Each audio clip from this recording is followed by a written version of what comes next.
Note préliminaire de l'éditeur. Notre auteur a voulu comme titre à son livre « Légendes des terres sereines » et non, par exemple, « Contes et légendes du pays d'Annam », plus emblématique et pourtant plus neutre. Une légende. La terre sereine? Pham Duy Kim est un homme qui aime se raconter, que ce soit dans ses œuvres autobiographiques ou dans les discours prononcés à différentes occasions. Mais en se racontant, il raconte surtout ses rapports à l'autre, des rapports qui montrent, au-delà d'une sensibilité extrême, que chez lui, le sentiment dépasse l'émotion.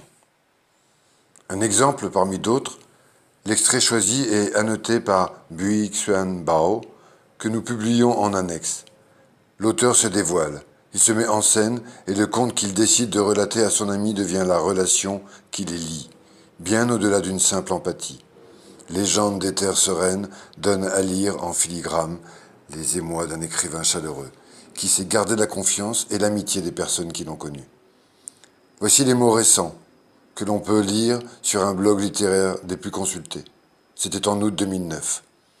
L'asiatique Pham Duy Kim et l'Africain Léopold Sédar Senghor s'étaient liés d'amitié avec l'Européen Georges Pompidou, en Cagne, au cœur même de Paris, et avait comme ami commun Aimé Césaire.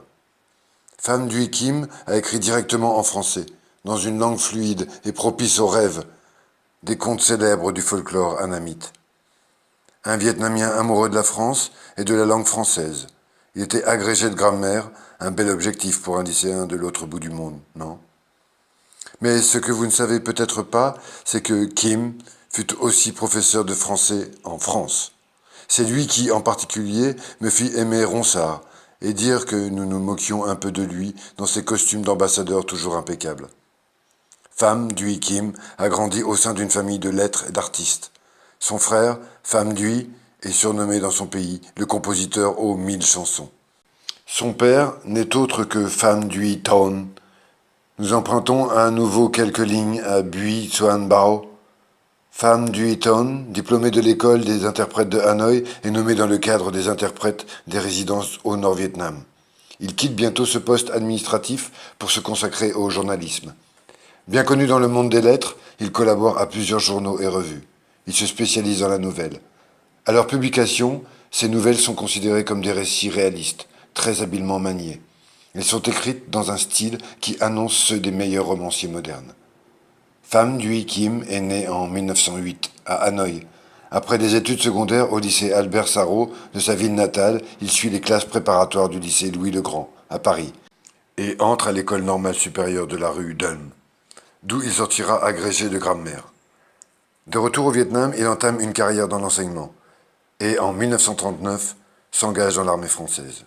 Ministre en 1955, haut commissaire et puis ambassadeur de la République du Vietnam à Paris, pendant les 2 années suivantes, il sera proclamé le 5 février 1957 docteur honoris causa de l'Université de Toulouse. Il s'établit définitivement en France, il décède à Paris en 1974. Chaque page des légendes des terres sereines rappelle les mots célèbres de Carrie Brown, subjugué par la musique de Mozart. Quelle merveilleuse musique! C'est comme si l'on se laissait glisser dans une eau limpide. En rééditant cet ouvrage devenu introuvable dans une version du texte, où a été rétabli l'orthographe des mots vietnamiens, ce qui n'a pas été le cas jusqu'ici. Nous avons voulu rendre hommage à l'un des auteurs majeurs de la littérature vietnamienne du XXe siècle et à l'âme éternelle de son pays.